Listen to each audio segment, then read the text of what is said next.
La caída de Adán y Eva, basada en Génesis capítulo 3, versículos 1 al 13. Y dice la poderosa palabra de Dios en el nombre del Padre, del Hijo y del Espíritu Santo. Amén. Pero la serpiente era astuta más que todos los animales del campo que Jehová Dios había hecho, la cual dijo a la mujer: ¿Con que Dios os ha dicho, no comáis de todo árbol del huerto? Y la mujer respondió a la serpiente: Del fruto de los árboles del huerto podemos comer, pero del fruto del árbol que está en medio del huerto, dijo Dios: No comeréis de él, ni le tocaréis, para que no muráis. Entonces la serpiente dijo a la mujer: No moriréis, sino que sabe Dios que el día que comáis de él, serán abiertos vuestros ojos y seréis como Dios, sabiendo el bien y el mal. Y vio la mujer que el árbol era bueno para comer, y que era agradable a los ojos, y árbol codiciable para alcanzar la sabiduría, y tomó de su fruto y comió, y dio también a su marido, el cual comió así como ella. Entonces fueron abiertos los ojos de ambos, y conocieron que estaban desnudos. Entonces cosieron hojas de higuera y se hicieron delantales, y oyeron la voz de Jehová Dios, que se paseaba en el huerto al aire del día. Y el hombre y su mujer se escondieron de la presencia de Jehová Dios entre los árboles del huerto. Mas Jehová Dios llamó al hombre y le dijo: ¿Dónde estás tú? Y él respondió: Oí tu voz en el huerto y tuve miedo porque estaba desnudo y me escondí. Y Dios le dijo: ¿Quién te enseñó que estabas desnudo? ¿Has comido del árbol de que yo te mandé no comieses? Y el hombre respondió: La mujer que me diste por compañera me dio del árbol y yo comí. Entonces Jehová Dios dijo a la mujer: ¿Qué es lo que has hecho? Y dijo la mujer: La serpiente me engañó y yo comí. Amén. Oremos un momento. Padre nuestro, en esta hora, Señor, me pongo en tus manos, Señor, reconociendo mi capacidad limitada, mi capacidad de ser humano, Señor, pero también reconociendo, Señor, que tú eres poderoso, Señor, para así como pasaste un carbón encendido sobre los labios del profeta Isaías para que pudiera anunciar tu consejo, Señor.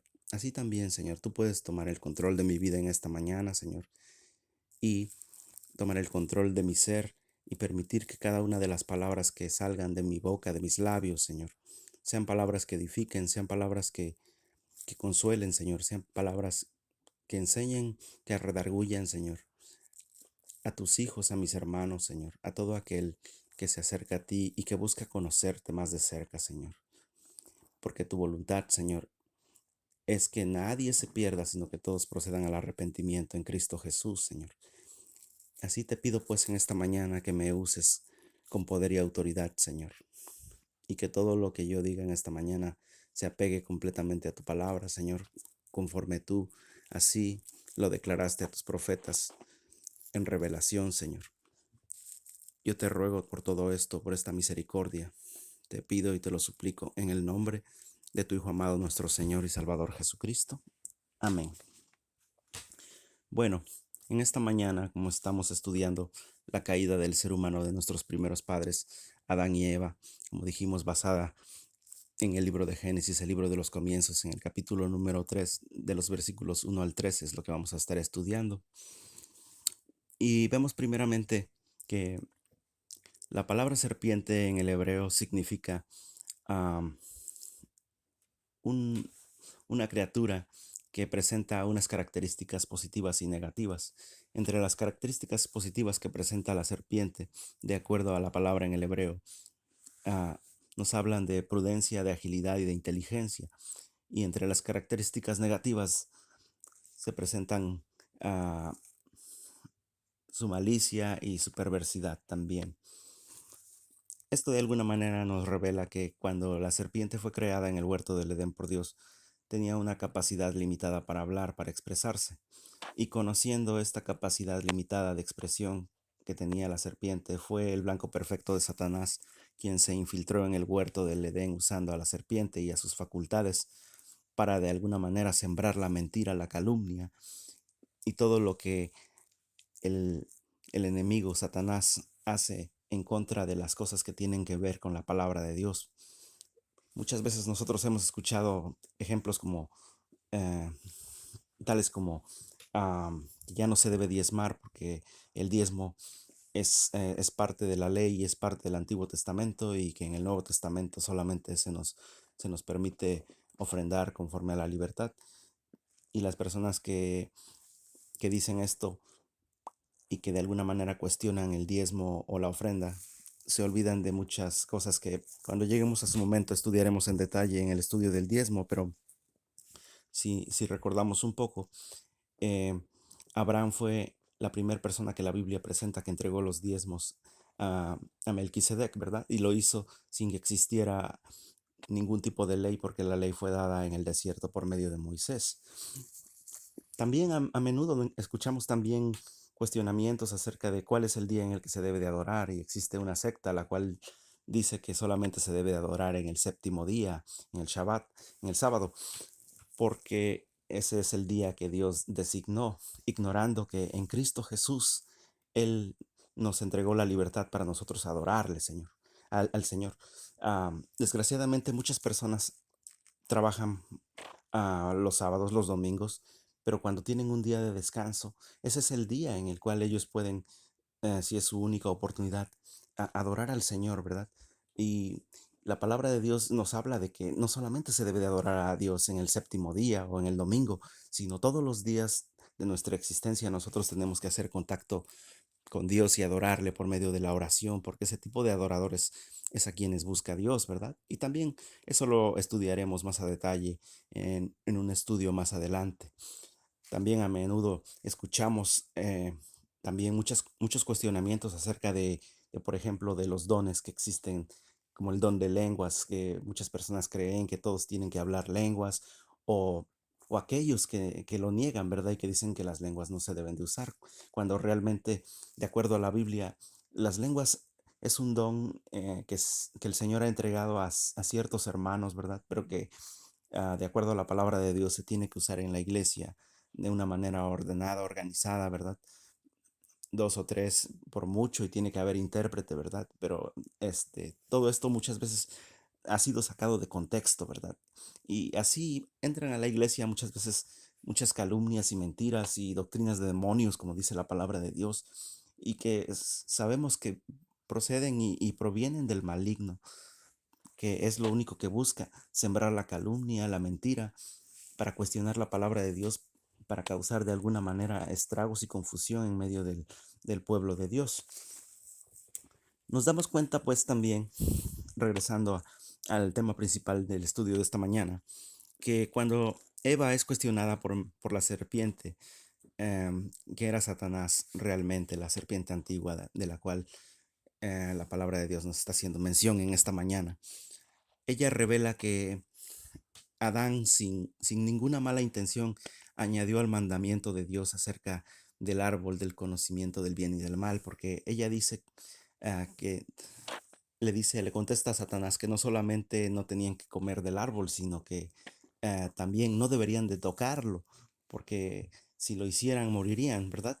Nosotros nos damos cuenta que la advertencia que Dios dio a Adán fue explícita, y fue de no comer del árbol del conocimiento del bien y del bien y del mal, porque el día que de él comiere ciertamente moriría, pero no hablaba nada acerca de tocarlo. Y ese es el peligro que muchas veces los ministros y los siervos de Dios, a veces sin mala intención, a veces por querer simplemente como prevenir algo, añaden a la palabra de Dios algo extra, ¿verdad?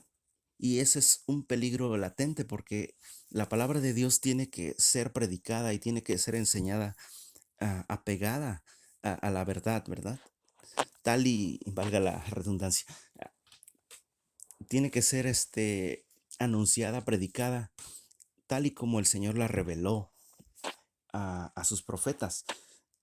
Porque si no se hiciera así, si se le añade algo, si de alguna manera uno quiere aumentarle para tratar de enriquecerla, ¿verdad? No, como estamos hablando, no muchas veces tal vez quienes lo hacen no lo hacen con la intención ah, de causar un daño, pero desgraciadamente muchas veces eso de tratar de enriquecerla o tratar de añadirle algo, eso es malísimo para el pueblo, porque causa confusión, porque se producen los engaños y muchas veces producen desilusiones y desinformación que se traducen más adelante en que las personas tengan una doctrina errática, ¿verdad? Y que también puedan ser más adelante confundidos por aquellos quienes atacan la palabra de Dios para desviarlos del camino del Señor. Jeremías 23:28 dice: el profeta que tuviere un sueño, cuente el sueño, y aquel a quien fuere mi palabra, cuente mi palabra verdadera. ¿Qué tiene que ver la paja con el trigo? Dice Jehová. Nuevamente, la palabra de Dios tiene que ser anunciada conforme el Señor lo manda, lo pide, lo desea, y no tiene lugar en medio del pueblo de Dios ese tipo de sueños mentirosos o de falacias, de ese tipo de cuestiones que muchas veces son predicadas que más que nada están fuera de contexto, ¿verdad? Que no tienen nada que ver con la palabra de Dios, porque la palabra de Dios es santa y la palabra de Dios, por lo mismo que es santa, tiene que ser anunciada de esa misma manera, apegada a, a lo más a cierto, verdadero que Dios nos ha revelado, ¿verdad? Y nos lo ha revelado a nosotros. No, no es una palabra que tengan que venir aquí científicos para descifrarnos qué dice, porque dice la palabra de Dios que Él en su infinita misericordia dio su palabra a los niños, ¿verdad? A personas que tal vez no tienen una preparación de doctorados, de maestrías, de ese tipo de posgrados, ¿verdad? Pero que están llenos del Espíritu de Dios y que el Espíritu de Dios les enseña la palabra de Dios a quien Él desea revelarla y que ellos tienen en su corazón ese deseo ardiente de conocer a Dios, ¿verdad? Entonces ellos conocen esta palabra con integridad y eso es lo que el Señor desea para su pueblo, que lo conozcan por medio de su palabra íntegra, sin alteraciones, porque existen sectas que le han cambiado, que han mutilado la palabra de Dios, que han quitadole y le han puesto versículos, le han añadido, le han quitado con el propósito maligno de que vaya de acuerdo a sus doctrinas que han sido también alteradas. Y eso es algo que los cristianos tenemos que tener mucho cuidado. Entonces, reconocemos entonces que la desinformación da lugar a las mentiras diabólicas. Y que el diablo, como sabemos, es padre de mentira, porque el mismo Señor Jesucristo lo dijo en Juan 8:44. Vosotros sois hijos de vuestro padre el diablo, y los deseos de vuestro padre queréis hacer. Él ha sido homicida desde el principio y no ha permanecido en la verdad, porque no hay verdad en él.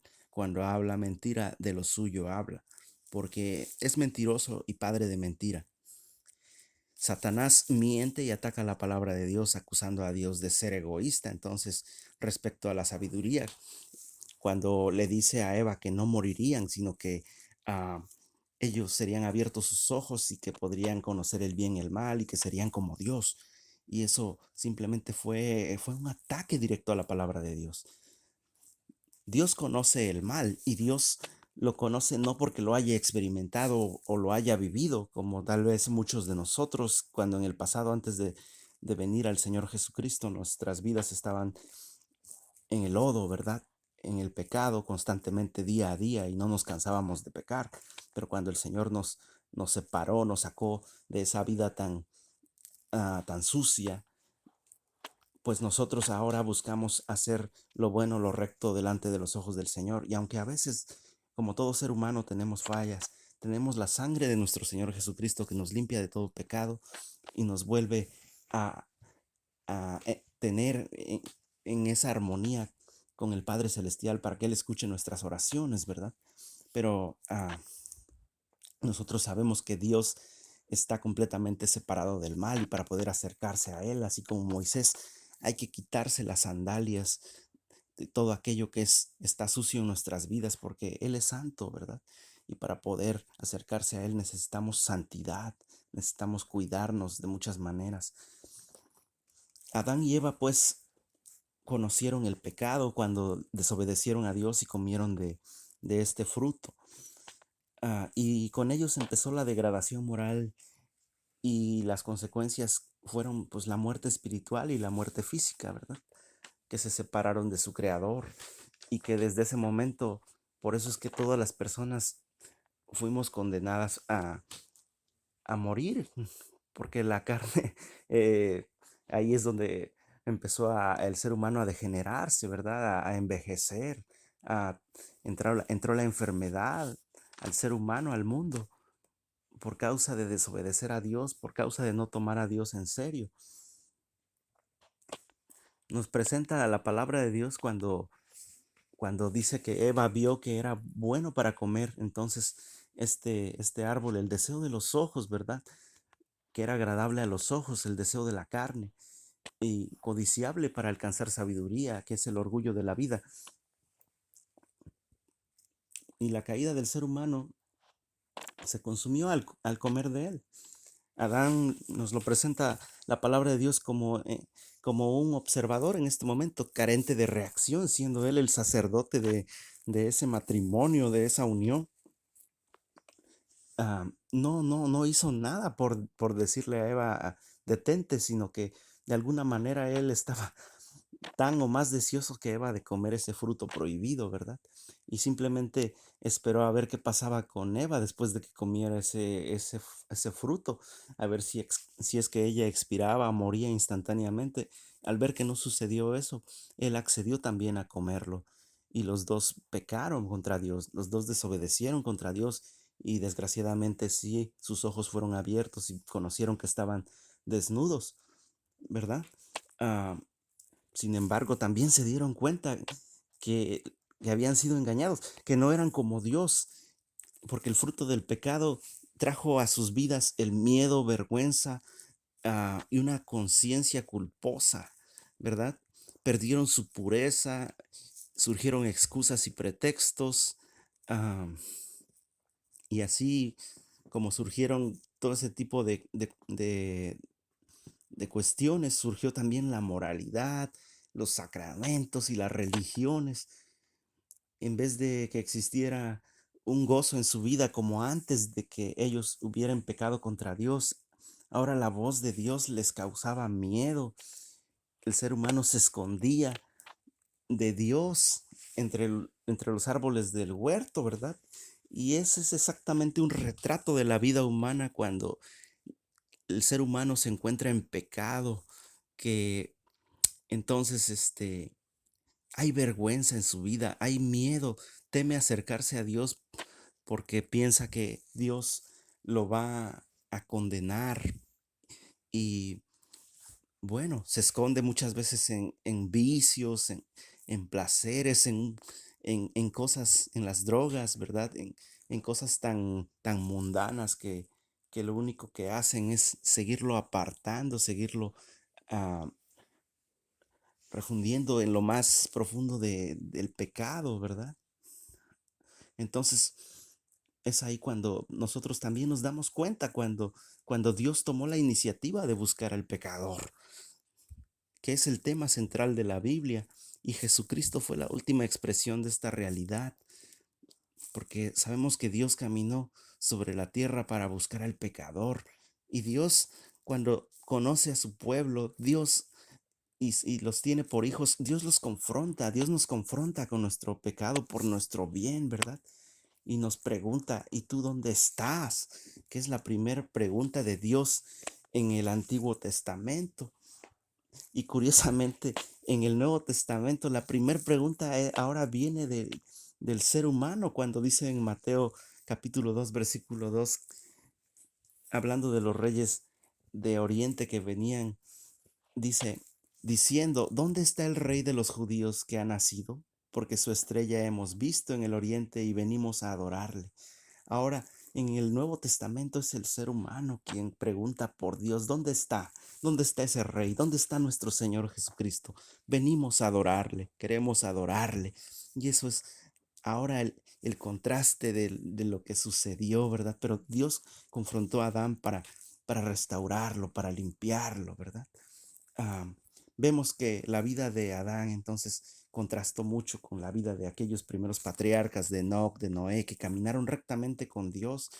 Adán se escondía de Dios, tenía miedo, que es la primera característica de un ser humano caído, como dijimos, y estaba desnudo delante de los ojos de Dios, lo cual también implicaba que estaba bajo un juicio en consecuencia, porque nadie puede esconderse de Dios, nadie puede escapar de Dios.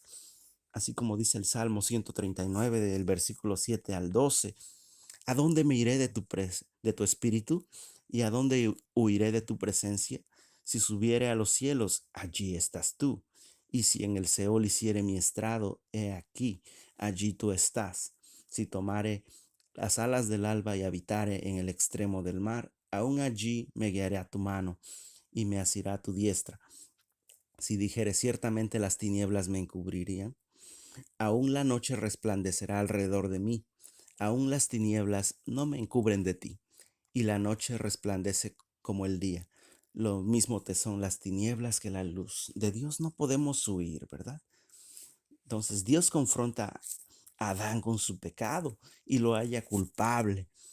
El ser humano caído se avergüenza de lo que delante de los ojos de Dios es santo ahora, porque antes no se avergonzaba, antes de pecar no se avergonzaba de que estaba desnudo, pero ahora se da cuenta de su desnudez y le da pena, le da vergüenza. Y nos damos cuenta pues que un ser humano en pecado no busca a Dios, trata de huir de su creador y olvidándose que Dios nos ha dado muchas veces a nosotros mismos. Nos sucede que nos ha entregado Dios y nos ha puesto a disposición la sangre de su Hijo amado, nuestro Señor y Salvador Jesucristo, para que nos limpiemos, para que no pongamos excusas, ¿verdad? Para que reconozcamos que si hemos violado alguna de los mandamientos de Dios, nosotros podamos ser restaurados, nosotros podamos volver a tener comunión con nuestro Padre que siempre nos está esperando para restaurarnos. Pero desgraciadamente muchas veces no lo hacemos como Adán, que evade las preguntas de Dios, que le faltó valor moral y civil, ¿verdad? Y que Adán, en vez de reconocer su culpa, culpa más que nada a Eva y en consecuencia a Dios, porque Dios creó a Eva también. Y, y Eva, siguiendo la misma línea, ella culpa a la serpiente y en consecuencia también culpa a Dios, que era el creador. No reconoce su pecado, pero sí reconoce haber sido engañada. Y dice Mateo 5:37, pero sea vuestro hablar sí, sí, no, no, porque lo que es más de esto, de mal procede. Esas son palabras de nuestro Señor Jesucristo, el cual nos dice, nos invita a que seamos personas que cuando nos equivoquemos, reconozcamos que nos equivocamos, que pecamos delante de Dios, pero que Dios es tan bueno que ha puesto, como dijimos, a nuestro Señor Jesucristo como mediador para que nosotros podamos llegar a su presencia, para que nosotros podamos alcanzar esa vida eterna, ¿verdad? Entonces en esta mañana yo le invito a usted, hermano en Cristo, yo le invito a usted que quiere conocer de Dios, a usted que se ha interesado en escuchar esta prédica, este audio. No deje pasar esta oportunidad y reciba al Señor Jesucristo como su Señor y Salvador. No se siga escondiendo de Dios, porque Dios lo quiere restaurar, porque Dios quiere hacer una nueva criatura con usted, una nueva creación, porque todas las cosas viejas pasaron, dice la palabra de Dios. Si usted gusta, repita esta oración conmigo para así dar por terminado este mensaje y que usted se vaya a hacer el resto de sus actividades en este día con la confianza de que Dios le ha perdonado y que usted tiene un lugar seguro en medio de un mundo con tanta incertidumbre en el cielo, que hay un futuro para usted, un futuro prometedor. Repita conmigo si gusta esta oración. Padre nuestro, en el nombre de nuestro Señor Jesucristo, te pido perdón, Señor, y te pido que anotes mi nombre en el libro de la vida. Reconozco que soy pecador, pero también reconozco que Cristo murió por mí. Te pido pues que me perdones por todos mis pecados, por todas mis faltas, y que inscribas mi nombre en el libro de la vida. Reconozco que eres Dios y reconozco que sin Cristo no podría yo alcanzar esa vida eterna. Gracias te doy por todo y creo en ti. en el nombre de Cristo Jesús. Amén.